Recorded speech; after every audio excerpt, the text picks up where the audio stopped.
this season, even in game one, and also building for the future and making sure that we can have sustainable success, which is really important to us here. It's not just about a quick splash right now and trying to jump and improve where we finished last year, but it's also about sustaining success and looking at being one of the top teams in the league every single year, year over year. So that's the goal for us. And, thinking about other ways that building the roster requires balance. It's the balance of experienced players versus some newer players who are younger and are experiencing their first time in NWSL. It's the balance of different styles on the field. And something that Juan focuses a lot on is how the players interact and balance off of each other and how different qualities of players mix and match. So there's so many aspects to building the roster. I'm really excited to watch the team play and see kind of what it looks like right now and then what we still need to do to build.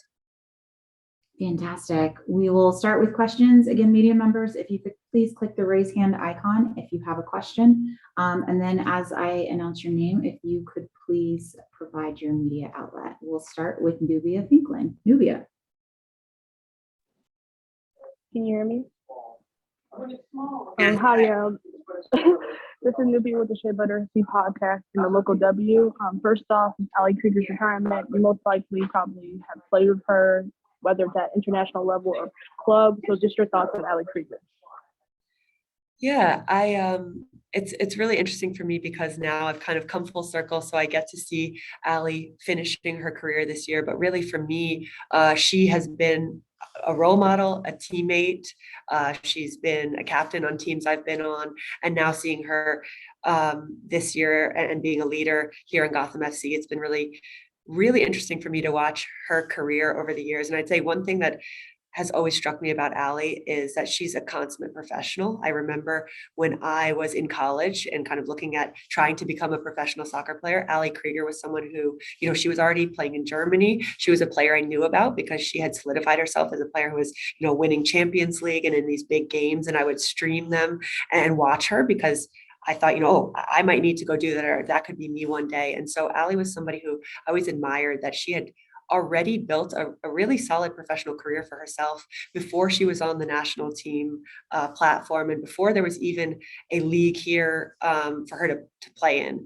So since then, obviously, you guys, the rest is history for Ali. We've all seen how dominant she's been on the world stage at the highest level of the game. But for me, I've seen her day in and day out and throughout the years in a way that not many people, I think, have had the privilege to truly see. And it's the consistency, the grit, the determination that she brings every single day. I think that is one of the highest forms of praise, I think, for a professional, to talk about their consistency over the years and how many years Ali has been able to perform at the absolute highest level and be the captain of her team and someone who all the players look to as an inspiration. I think that speaks very, very highly of who she is, not just as a footballer, but as a person.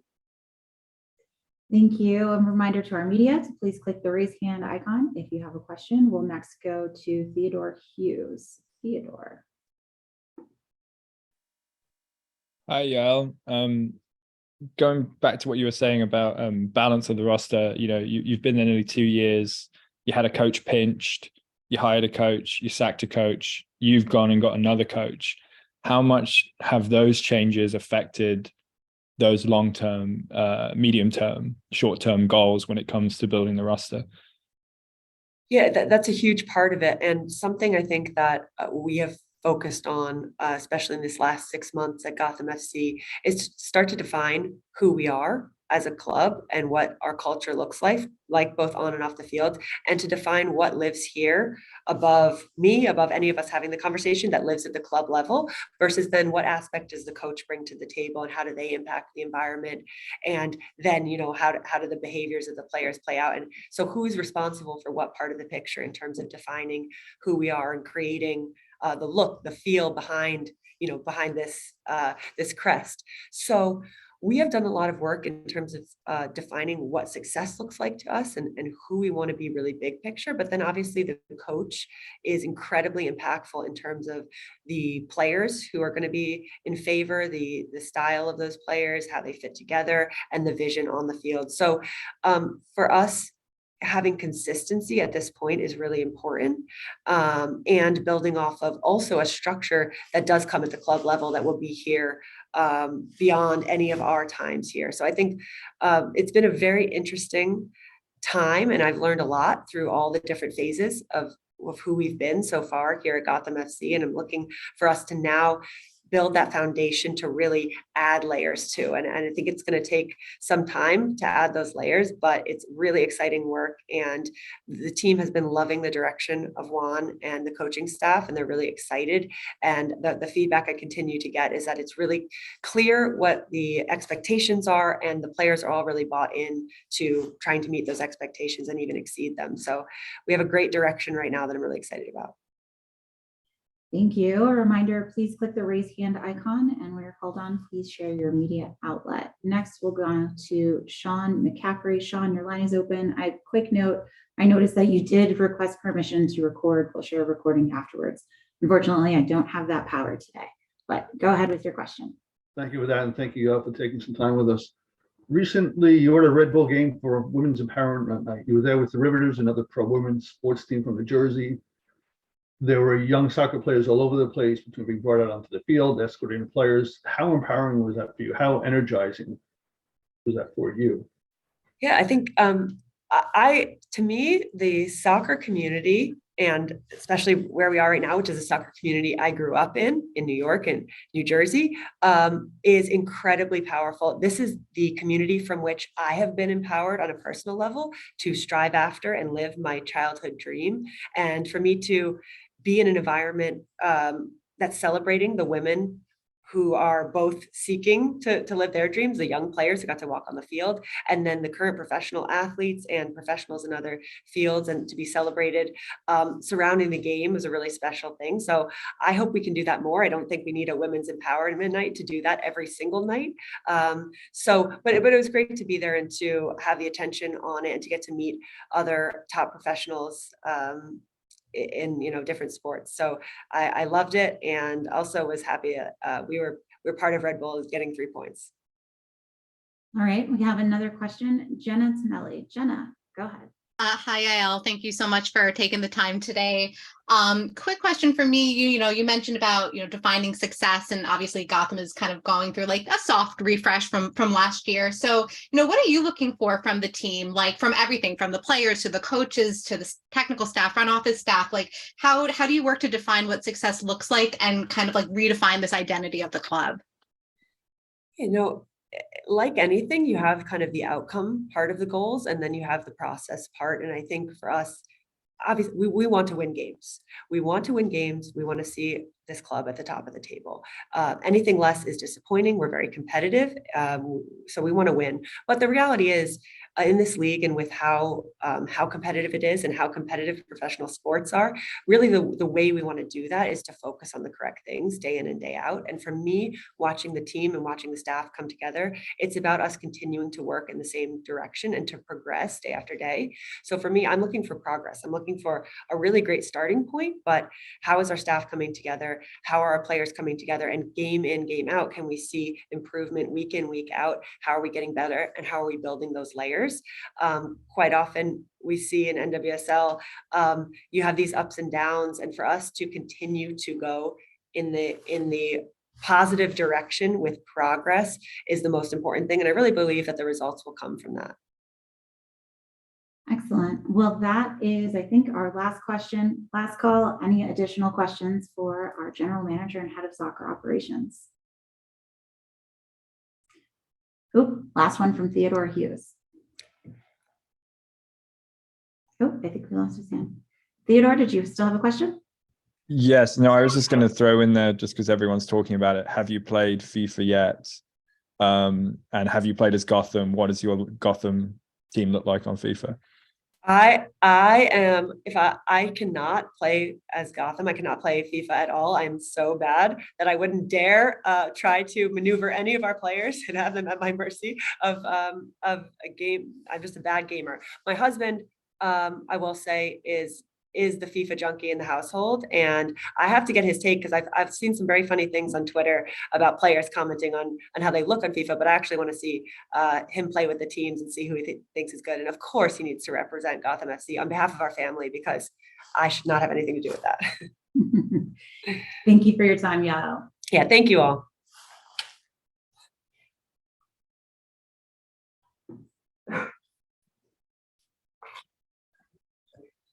Hello, everyone. We are now joined by the head coach of Gotham FC, Juan. How are you? Yeah, very good. Thank you. Excellent.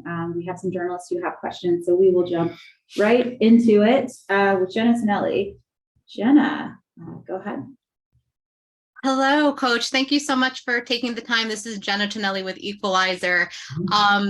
Couple days away from the first game of the season with Gotham. How are you feeling? What are you seeing from the team? Do you feel prepared? A little mini rivalry with Angel City, some could say. You know, what are your thoughts and feelings?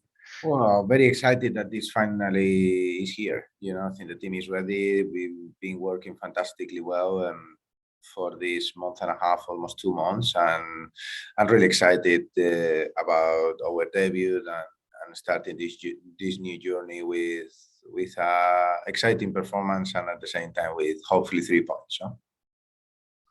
Fantastic. Our next question goes to Nubia Finklin. Nubia? Yep. Hi, Coach. This is Nubia with Shea Butter FC Podcast and the local W. On Ali Krieger, a fantastic player, so named captain for this season. So I just wanted to know, was that more of a personal thing on Ali's end, or were you always kind of expecting her to have that captain position? Yeah, well, the way we've done it, like the players have the responsibility to choose the leaders, I think, and they chose Ali. I think every single player voted for her, so that says a lot from herself, not only as a player, but also as a person. For us, it's an honor to have someone like her with us. She's fantastic on and off the pitch.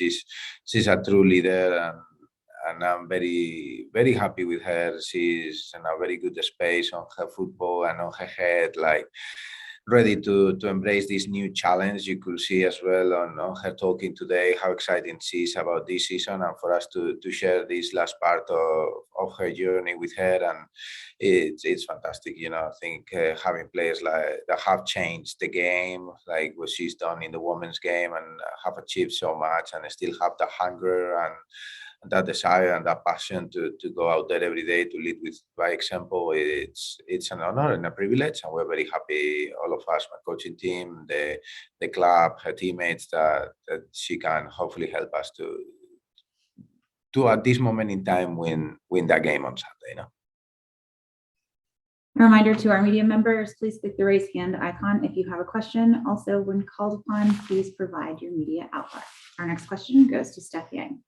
Hi, Coach. Steph Young from The Athletic. I think the midfield at Gotham is an area where the team has really wanted to do some work for a while. I'm just wondering, with a signing like Jenna Neiswanger, who talks about her ability to play, an attacking center role, flexibility to maybe move on the wing. She seems to be able to cover a lot of ground.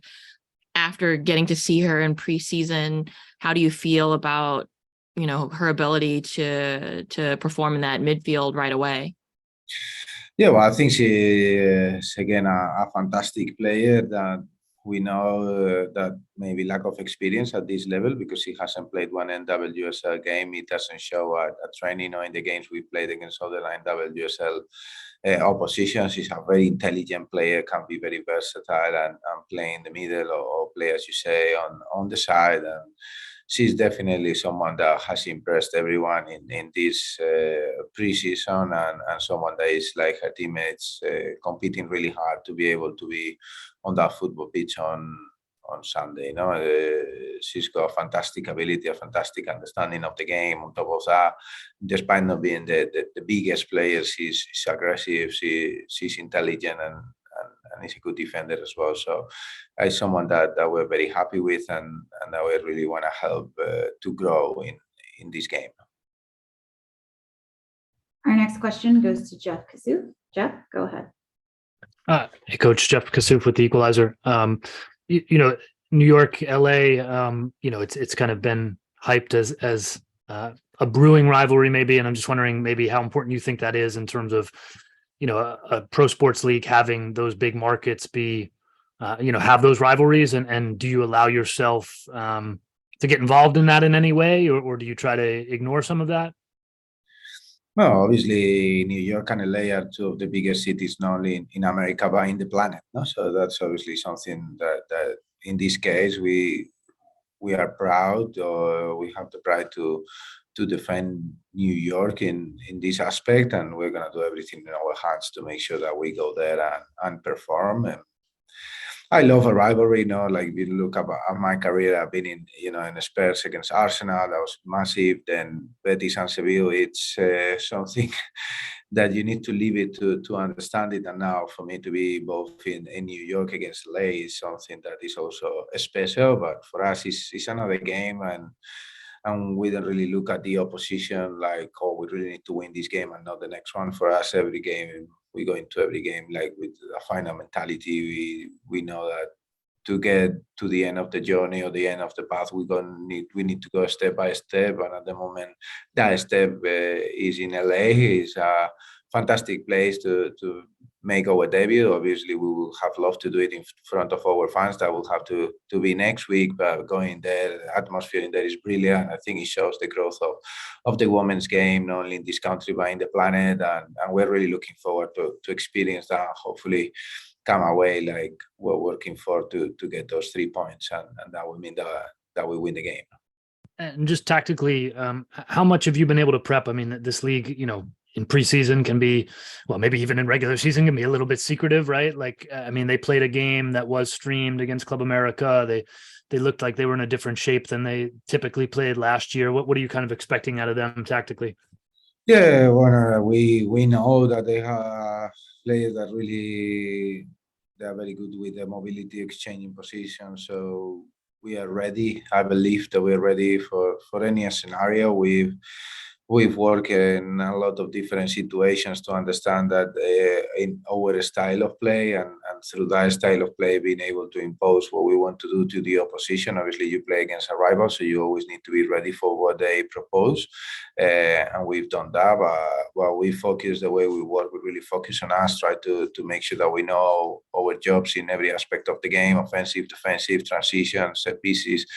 And from there, we believe that's the best way to dominate the game in all the aspects and end up being winners. No? So at the moment, obviously, we will have to wait and see, because as you say, it's the first game of the season and there is a lot of secrets around every team at the moment. But we prepare and focus in us. So that's what we hope, and we're sure it will be the key not only for this game but for the longevity of the process and the project.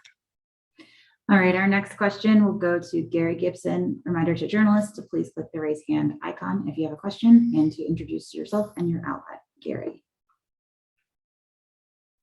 All right, Gary from Soccer Over Gotham. There's a lot of talk about identity, and New Jersey, New York is an identity in itself. So at the end of the season, what do you think is the defining characteristics of this team on the field?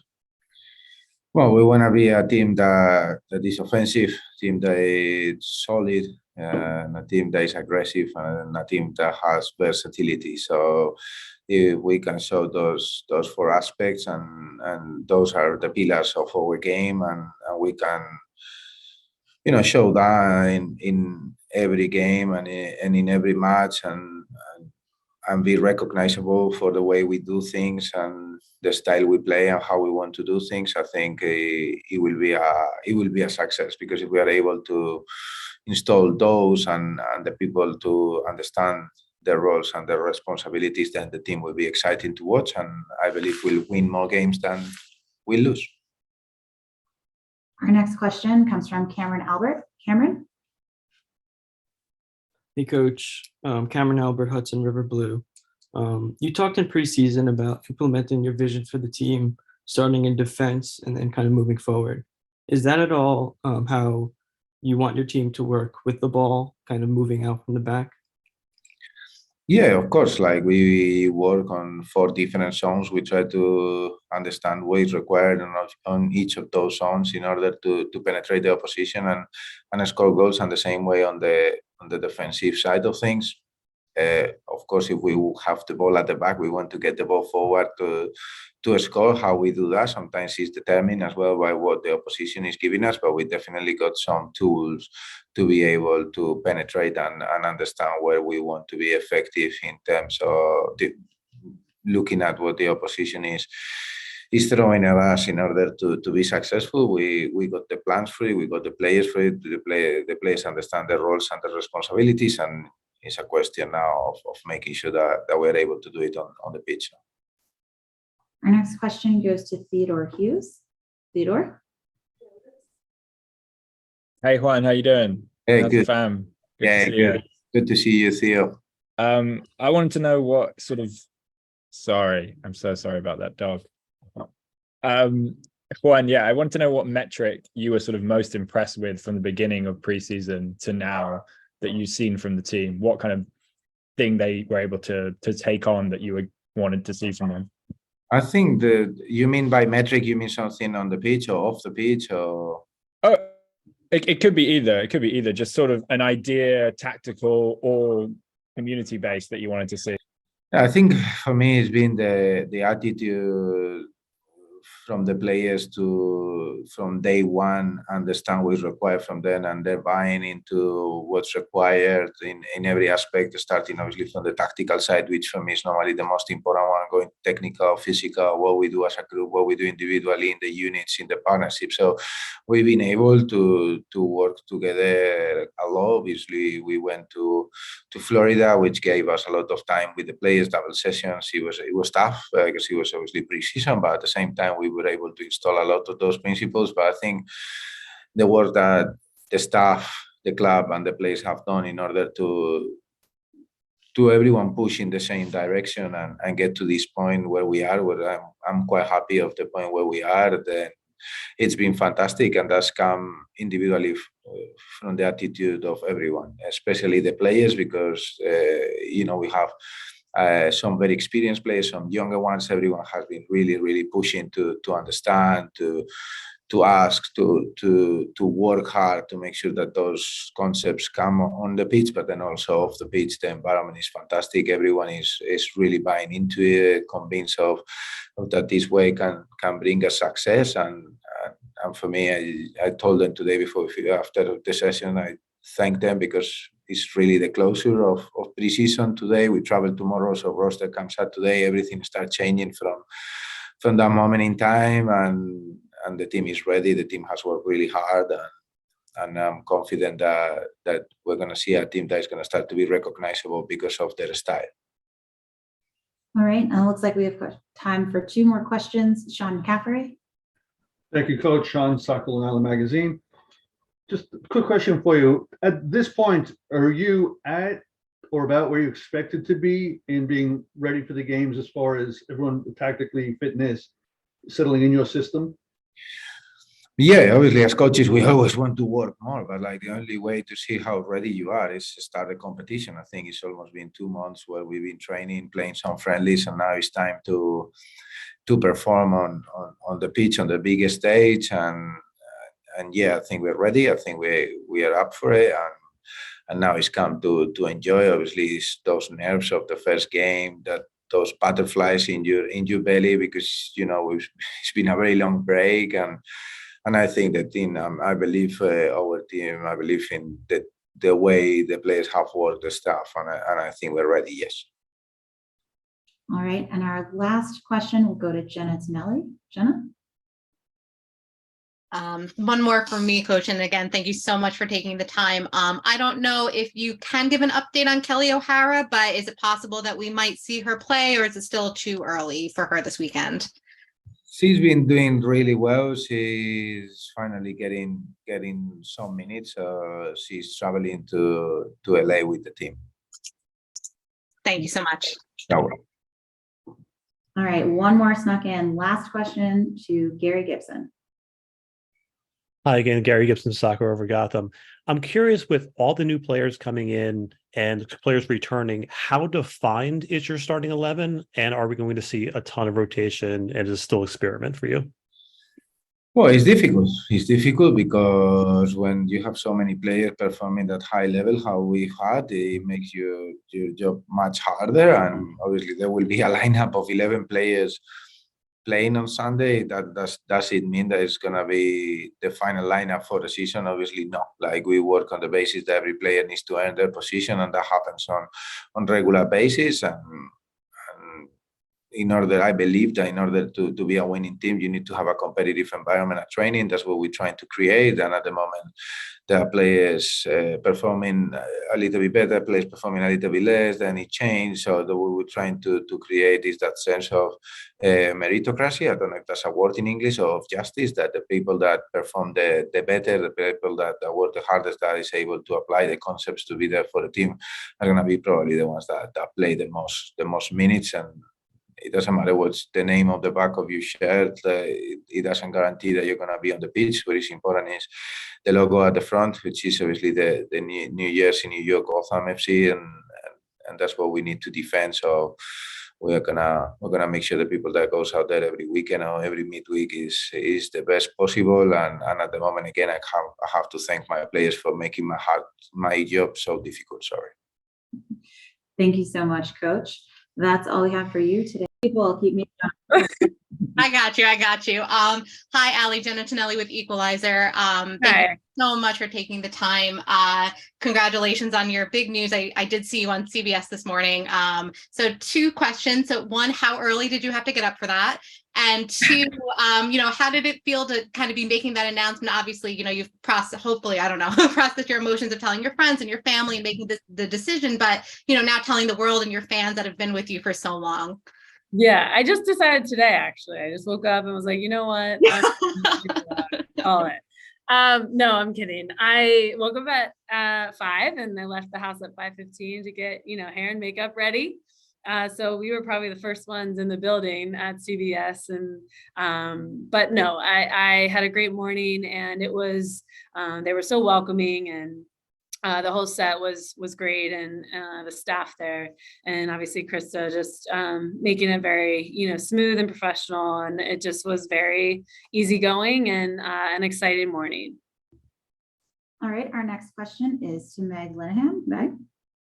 Hey, Ali, Meg from The Athletic. We've seen players make this decision at the start of the season, but it does allow for kind of a long time to, get your flowers and have moments at places that are special to you. Yes. What are you looking forward to from this year? And are you also maybe dreading having some of this attention on you kind of endlessly game after game at the same time? Yeah. No, I'm going to be like, oh, stop, bring it on. I just feel, most importantly, what I wanted was for the fans, most importantly, to be able to celebrate with me and be able to come see, me one last time if they can and want to. And I think that's probably the least that I could do for all of their love and support over the years, following me and really lifting me up to be my best every day and motivating me to want to even show up to work every day. It's a lot that has to do with the fans, and give them an opportunity to show up and come see me play one last time with Gotham and cheer us on to hopefully an NWSL championship.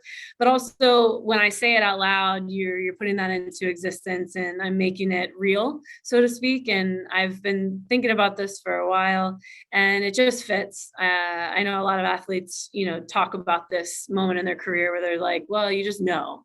And I definitely know, and I'm ready, and I'm excited to now just focus on the season, focus on every game, soak it all in, enjoy it, because I know every day is now going to be my last, with the team. So I'm trying to just enjoy it as we go and focus on the task at hand, which is to win. All right, our next question is from Nubia Finklin. Nubia? Yep. Hi, Ali. This is Nubia with the Shea Butter FC podcast and the Local W. So you're known for your longevity. Oh, hi, how are you? Good, thanks. You're known for your longevity on the field, as well as, facing adversity both at international and club level, but you're also known for just being just being openly queer, talking about LGBTQ plus rights, mental health, along those lines. You've inspired so many people, myself included, and a lot of people in this space can agree that because of people like you, because of your kindness, your advocacy, you've really helped kind of like empower and elevate the women's soccer space. So I just want to know, what's your legacy that you want to leave at Gotham and other aspects of your life? Well, thank you for saying that. I really appreciate those kind words. It means a lot because that's the type of impact that I do want to leave. I want to be remembered as a good person, first and foremost, a great teammate, and somebody who can leave the game better than where I found it, which is creating or helping to create a safe environment for players to really live their authentic life and be able to show up to work and feel seen and valued and appreciated. That's something that's really important to me because when you do feel that, you play your best and you're your best version of yourself. And I think if we can have more of that in every, NWSL organization and team environment, then we're doing things right. And that's probably what I could say I want to leave behind in the game much better than where I found it, when I was 23 years old in Frankfurt. Looks like maybe I have another question. So you've also been named captain for this season, and with being a mother of two, will that shift your perspective on how to captain the team? Yeah, obviously I don't need a captain's armband to do what I would normally do and show up every day to be the best for my teammates and this organization. But I do know that this is a big responsibility and I'm willing to take that on. And I was really happy to hear that my teammates wanted me to be in this position.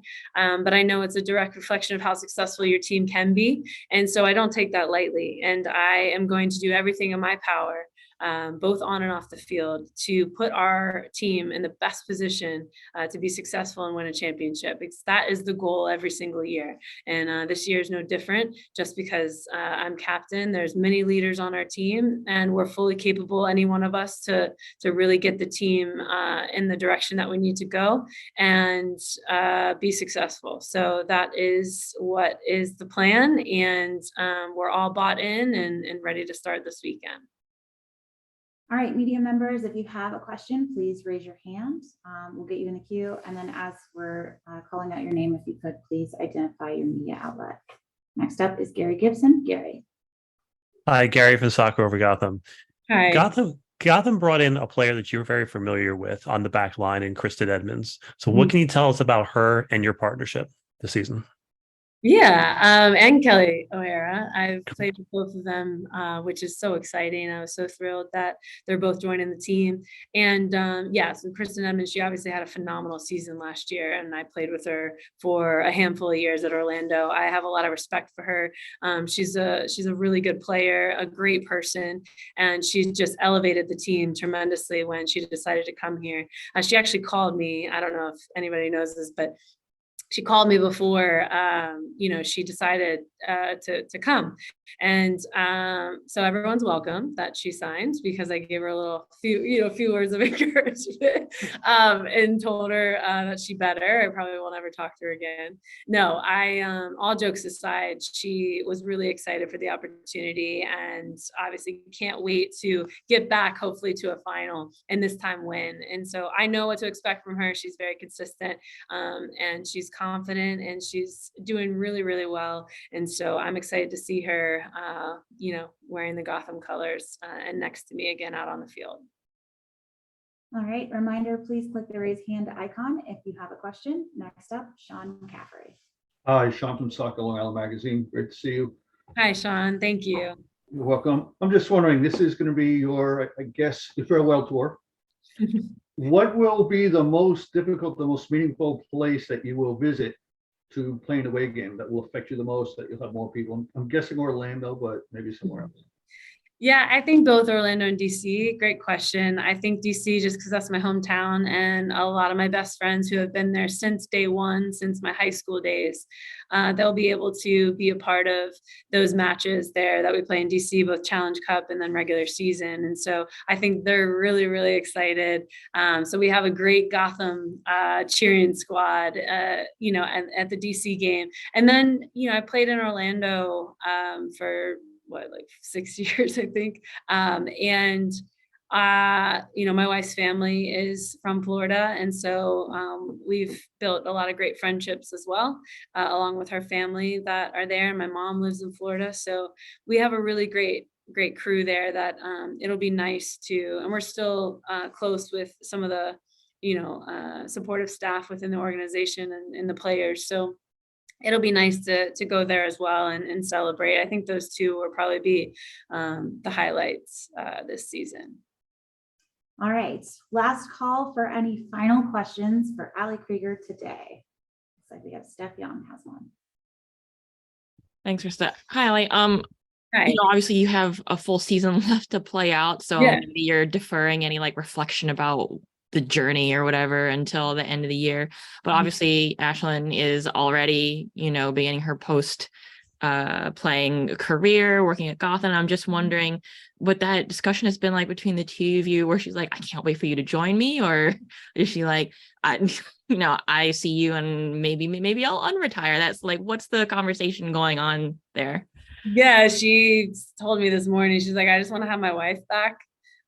So, she's really excited, but to be honest, she's just wants the best for me, and she wants me to end on the high, and she's just so supportive, and she's doing a lot also off the field. I know she's super busy with her, new job and, day-to-day meetings and everything, but she's also taking a lot on with the kids as well because of my, still playing, and my job is, as 24 hours a day. So she's really taking on a supportive role, and anything that I need in order to show up every day to be me, that's what she's doing. But yes, she's, I think, already counting down the days until November, hopefully after the final, that we can just have some time as a family and really not have a structured schedule. I think that's something that will be really enjoyable for, at least a handful of days until we, have to figure out what's next. All right, media members, thank you so much for this virtual press conference. We will have a recording of all of our speakers today that we will provide later today, but we thank you and we thank Ali. We'll talk to you soon. Thank you.